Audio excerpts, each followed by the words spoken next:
Hi everyone, I'm Neil Fu, the host of NCT Tech Talk. We see you again. NCT Tech Talk is a knowledge-based platform to understand the application of technology, application of ICT or IT in our day-to-day life. We are very happy that today we have our old friend here, Madam Tan.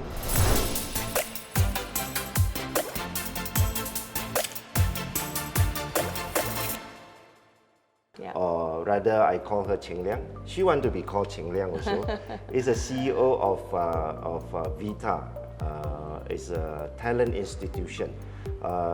Cheng Liang, welcome to NCT building. This is the very advanced so-called ICT hall. Yeah, really. Yeah, I'm very impressed. Yeah, thank you for inviting me. I'm very honored to be here, Neil. Yeah. Thank you very much again. And of course, we have to understand, what is the institution of VTAR. Perhaps you can share with us about a bit of the background. Sure. I'm very glad.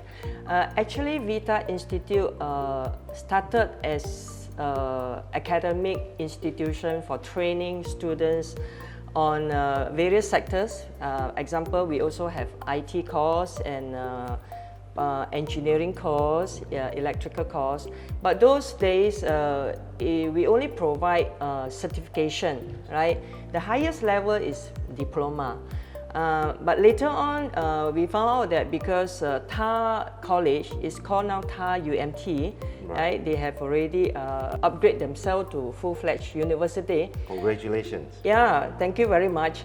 And so we switched our focus from academic to vocational.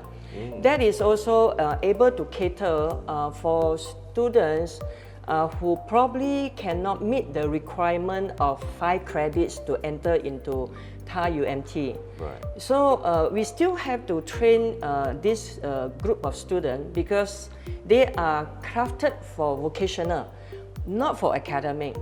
Therefore, when we switch from academic-based training to vocational training, actually VTAR formerly was called 𝐂𝐨𝐬𝐬𝐻𝐸, right? We started 32 years ago. Wow, long and time. Then, and then after that, when we have already switched to VTAR, and then we changed our focus of our training to vocational, we actually are really growing by leaps and bounds.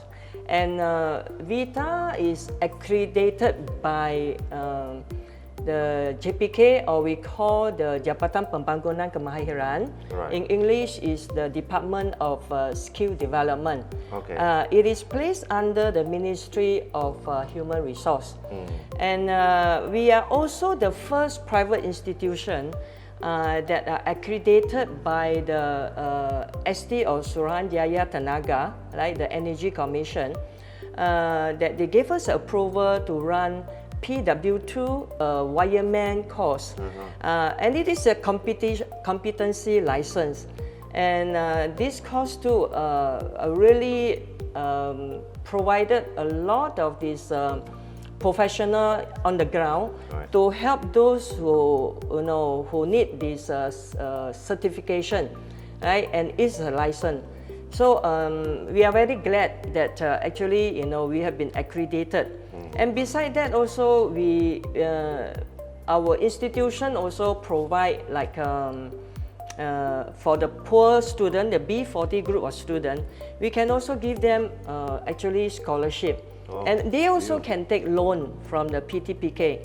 Okay. So we are catering actually for especially those students.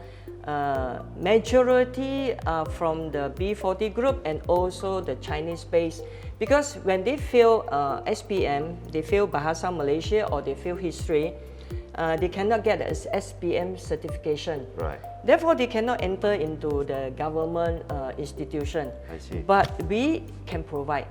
Yeah. Okay. Yeah. Okay. So I think it's good. I think now we know a little bit more about VTAR. Yeah. You have the option of TAR UMT for the degree, academic, or the what do you call these theories and all this. Yeah. But for TVET, kind of VTAR that you really you groom semi-skilled talents. Yes. Yes. Cheng Liang, I want to ask you, I think it is really interesting, especially like NCT, is going on the diversification of the development. We need skills. Yeah. So how do you link with all these, the talents that you are grooming to the market demand or market requirement? How do you do that? Okay. We basically will look at, like as what you say, you must have a correct matching of our course content, the program that we provide. So when the student, after they being trained, when they go into the market, they can easily find job. See, we do not want to train graduates after that when they go into the market is mismatch. Right. Okay. Yeah. So mismatch is the words that you want to close up the gap. Yeah. All right. Right. So a lot of industry players, when they come to our institution, mostly they are looking for electronic graduates. And our institution, actually electronic is the most popular course. We open up a lot of classes. Every intake, there are a lot of enrollment. Means that you go in line with RNK 12, Rancangan Malaysia ke-12, that we're going to really establish Malaysia as a semicon and E&E hub in Malaysia. Yeah. So you are training the electronic. Yeah. Because the electronic sector, a lot of them, especially the manufacturer, they keep telling us it's so difficult to recruit this kind of talents on the market. I think I think not many institutes are providing electronic vocational based or skill based. Right? Okay. Maybe academic, university, you are producing some engineer graduates. Okay. But in the market, there are 40% of shortage in terms of this technical skill workforce. That's why our students, before they even graduate, they already have a few job opportunity provided for them. So our electronic program, actually, our students, after they finish 3 years of study, they get a diploma certification from the government, that is the Ministry of Human Resource, is JPK. After that, if they decide to go further for further study, they can actually enroll into TAR University, TAR UMT or other university that provide, for this credit transfer from electronic background into their engineering course. Great option. Yes. Great option. Yes. That means our students, even though if they fail Form 5, they don't have, Bahasa Malaysia or pass, or they don't have this history pass, they can still come into VTAR.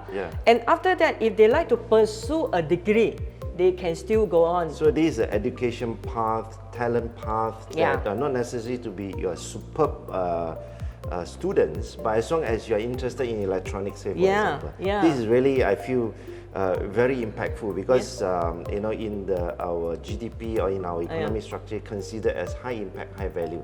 So you are not creating only about the skill, but you are creating in a way is a highly paid skilled and skilled workers. So Cheng Liang, getting very exciting now, right? Because I am in the corporate world and doing my own business. That really talent is always the challenge, that you have a great ideas, how you are going to execute and implement with it. So do you believe that with your VTAR that you're going to work very in depth with the corporate or with the companies? Is that in your program as well? Oh yes, this is my main focus because I have seen a lot of these university graduates. After they graduated, they couldn't find a job, they are unemployed. And government need to reskill them, by sending them for maybe short courses like half a year of skill training. So I say VTAR must play a role whereby when the student come into our school to pay fees, to be trained, we make sure that they are employable, they are marketable. Right? So we put in a lot of effort into this area. What we basically also put in not only for them to be marketable and employable, and also for in terms of their soft skill and their attitude. Wow, because this is important. this is what 100% or 10 out of 10, 100 out of 100 of the employer and the human resource manager, when they come to our school to do a career talk or career exhibition, that is what they emphasize. This is why I like Cheng Liang, knowing her for so many years. She is a very, dedicated, really want to make things happen, right? Yeah. Especially when we talk about attitude. At least always I believe that to be on time, for the meetings that we do as what we promise. Yeah. So you are not only training the semi-skill or the skill talent, but attitude, right? When it comes to management attitude. Yeah. So when we talk about attitude, it's not only punctuality, but also their whole personality, right? Their character. Because a lot of employers say, even if their skill not so good, I can train them when they come to my company. But if their attitude is bad, for example, now a lot of youngsters like to play games, right? They get hooked with the computer game or esports. Esports is part of technology. But if you play for a while, it's okay. But when they get addicted into it, and then that is the part where they cannot concentrate, or they are always late, or they are absent, in terms of training. So we are very strict in terms of discipline. But at least during this tenure with you, that game is not a problem, but at least you have to have the right attitude to learn and contribute. But of course, we have the e-sport economy. Of course, maybe we have another session with Cheng Liang that how would the e-sport economy to grow. But it's not today's session. Yeah. All right. I think so. Maybe just about working with the company so far. Perhaps you can share a few companies that you are really linked with them, or you are working together with them. Any companies? We have been working with this association, Malaysian Furniture Association. All right. All right. Yeah. And because under the JPK system, there is also another training system they call the System Latihan Dual Nasional. All right. That is probably apprentice type of system that we learn from Germany. Okay. That means 20% of theory and 80% of practical. Okay. Right. Instead of training them maybe for 1 year, 2 years, or 3 years of full-time training in the institution, we will give them 20% of theory. After that, we will send them to the industry for apprenticeship. So we have worked with the Furniture Association before. Okay, the traditional one. Yeah. Perhaps, what about Industry 4.0? Are you interested? Yeah. We are also working with some of these CNC machines factory, whereby they want us to help to train the talent to able to operate CNC machines. CNC under the automation, under the computer numeric, machine. And so it is a very specific profession, whereby after we train them theory, then the supervisor or the technical manager will train them when they are being placed at their factory. So this is this apprentice style, the system will actually also help to cultivate a lot of talent, specifically meet for this kind of industry. So from there, they will groom them also into maybe IR 4.0 related types of program and system. So we are actually moving towards that. We are now planning a program called digitalization. That is very in. Yeah, digitalization for industry is actually for a manufacturing plant. And we will kickstart this by next year, right? And this program, this program is actually we have spoken to the FMM and some of the industrial players, and they are very excited. They are very excited actually to look forward for this kind of program.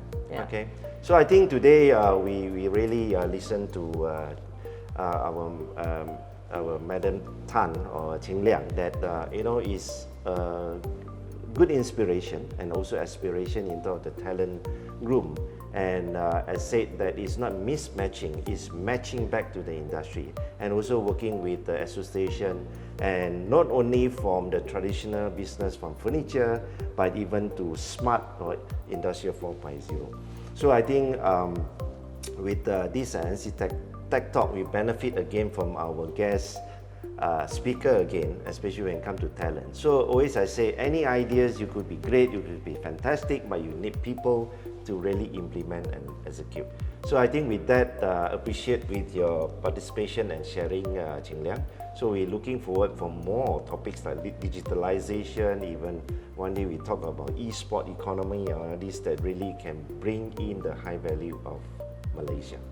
All right, thank you very much. Thank you very much, Neil. Thank you. Yeah. See you guys. We see you in the next episode that we have more of this application of the tech in our day-to-day life. See you. Bye.